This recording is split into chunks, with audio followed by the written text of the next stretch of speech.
strategies and concepts discussed are for educational purposes only and do not represent specific investment, tax, or estate planning advice. Investing carries an inherent element of risk, and it is in everyone's best interest to consult a tax, legal, or investment professional. Beth Williams is an investment advisor representative of, and advisory services are offered through USA Financial Securities Corp., a registered investment advisor. Megan Carney, Megan S. Carney PLLC, and Financial Arc Builders are not affiliated with USA Financial Securities Corp. Welcome to Money Healing. I'm your co-host, Beth Williams. And I'm your other co-host, Megan Carney. We're here to talk about money and our feelings related to it. I'm a psychologist who specializes in helping sensitive people. And I'm a financial planner. We both talk to everyday people just like you about these topics. Everyone's mental health and money health journeys are so different. And as unique as we all are, there are some common themes when it comes to how our emotions impact our money and vice versa. And it's those common themes that we are going to be discussing together, both the themes themselves and some ideas from us about how to move forward and heal your relationship with money. Welcome back to Money Healing. For this episode, we're going to be talking about money and values. Specifically, what is your money for? Yeah, I think when you say money and values together, people get confused automatically. They're like, huh? Don't you mean you just value money? and as you I do know some people that do. Yeah. And that's okay. You can value money. And as you said in a previous episode, Beth, money is just a tool. It's just a tool. So what that money allows you to do in your life is really where the value lies. And that's really what we're getting into, right? Is like, what is all of this money for? Why have it? Yeah, and value planning is what I would define most of my process. That's the bulk of my process in financial planning, is really value oriented. And we start with values because a lot of different reasons, and we've already talked about a few of these. Money really is just a tool to make whatever you value better. And yet another reason that we do it is because we found that people often limit themselves by what money does or doesn't do, and then they decide once the money's there, then they decide what they're going to do with it. And if you're making money be the driver, I think that that's really dangerous. I don't know what that's like in any other format, from a therapist. I don't know if that's something that we do naturally, where we just, defer off to something that we can't control. But it does seem like if you're letting money, something inanimate, be the driver, I think that we end up running into a lot of different pitfalls. And those would be like income inflation is a term that I'll use. And that's really where I earn more, therefore I spend more. And that's a big problem. And if we don't understand what we value first, then we'll let the money be the driver. And that's one of the problems. We could also end up where we're owning a home full of stuff that we don't love, and we're trying to keep up with the neighbors. And maybe you don't actually value that at all. But if we don't stop and really identify what is it that we value first, then money just becomes the driver.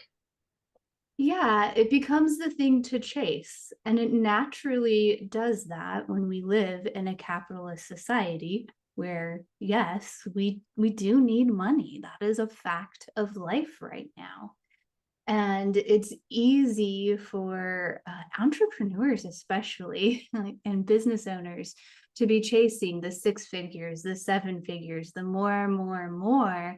It's never enough type of thing, because we're just taught that money is what we need, right? Right. And that is what success is as well.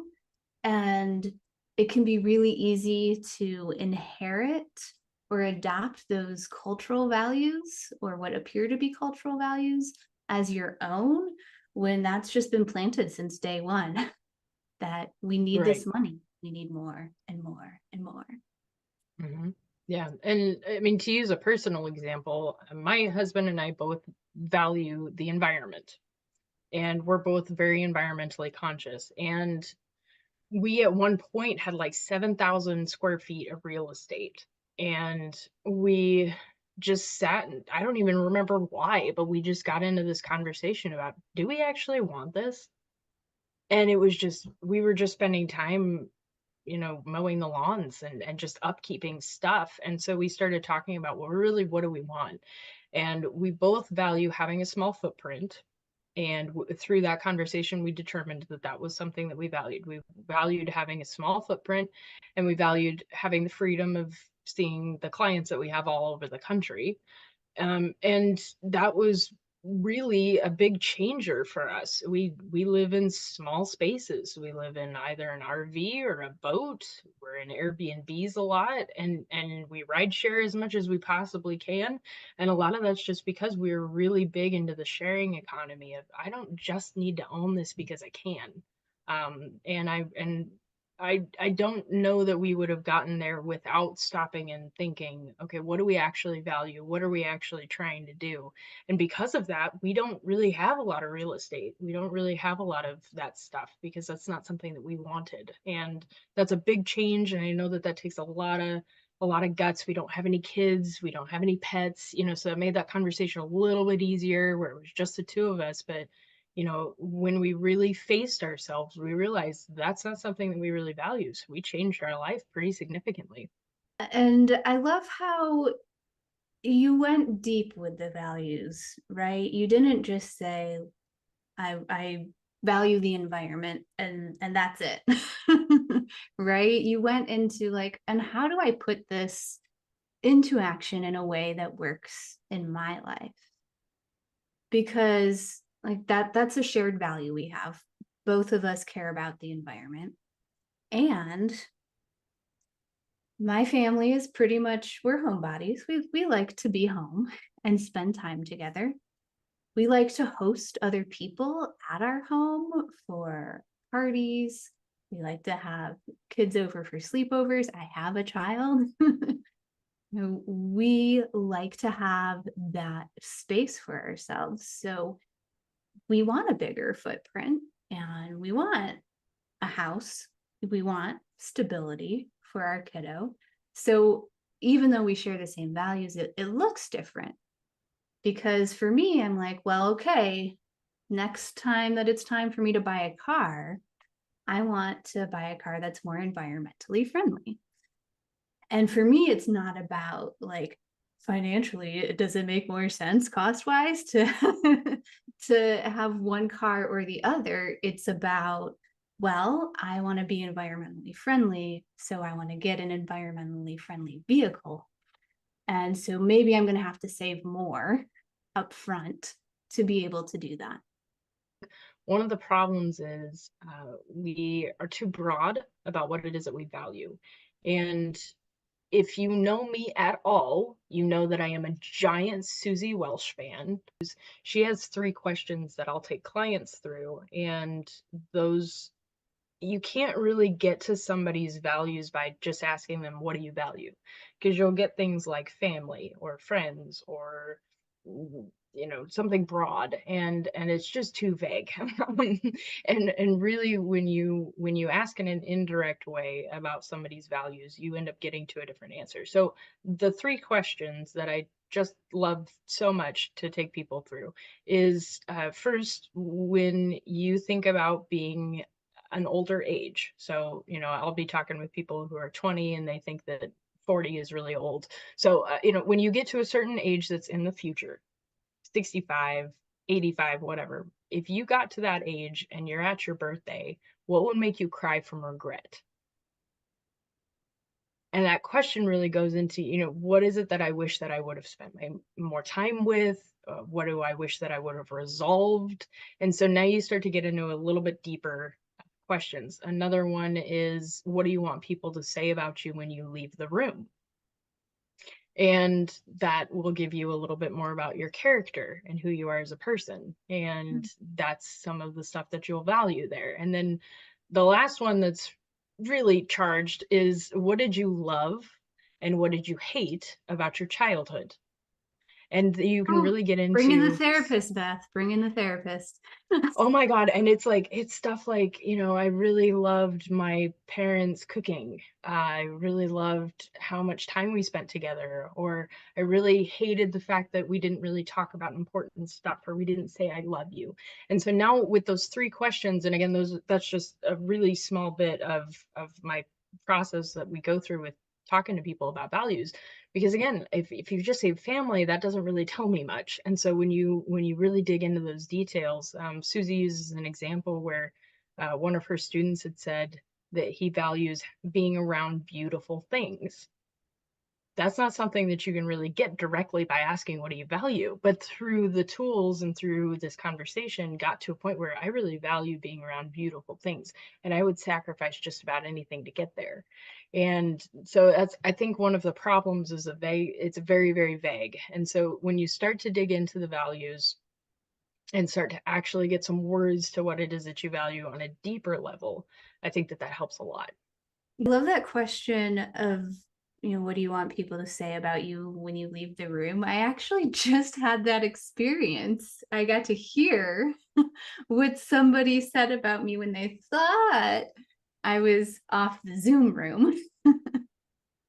And she doesn't even know it yet, but my aunt at the end of our Zoom call yesterday just turned to my uncle and was like, I love her honesty. Oh, So happy to hear that. And I was like, okay, yes, I'm on the right path there. And all I did was say, like, I'm sorry guys, I gotta cut this short. Like, I'm trying really hard to not get hangry right now. I need to go eat. I yeah, was setting my yeah. boundary. I was like, I gotta go do my thing. Another tool that we use with clients in our value seeking is I recommend that you go back over your calendar and your money out over the last 90 days. So we recommend, if you've got budgeting software, that kind of thing, and you look through where you spent your time and where you spent your money. And Mumford and Sons has this really great song, and one of the lines from it is, where you invest your love, you invest your life. And I think that some of that investment, some of the key investments are, where's your time going and where's your money going? Values is something we dig into in the therapy room too sometimes. And there's even an entire branch of therapy that really is about just starting to live life more in accordance with your values. Acceptance and commitment therapy, ACT, is we're accepting where we're at. We are committing to moving closer to our target, and our target ideally is based on what we value. And one of the questions that is hard to ask, but is also really great to ask, is just considering, what do you want people to say about you when you're gone? Beth, you did this really amazing project a few years ago now. Your 40 invaluable humans, or I don't remember the number. And you were saying all the things now before people are gone. And I was like, yes, that is what we want, right? And how beautiful that was for all of us who were included in that 40. Thank you for including me. To see what people see in us. And, you're making me think, I don't know why this connects, but it does for me, into, money is not there just to spend the money on things. Money can also bring us other things, right? When we have enough money in the bank account, we might have more time available, right? It can be creating time to spend on the things that you value. Maybe that's traveling. Maybe that's spending more time with your family. Maybe it's volunteering for particular causes. Money doesn't have to just be for spending. Well, thank you, everyone. This concludes our episode on money and values. Megan and I, going forward for the next chunk of our episodes, are going to be breaking apart specific topics on I know my numbers and ... I don't know my numbers and ... We've broken these out so that we can start to unpack, again, these specific issues that we discovered while we've been talking over the years.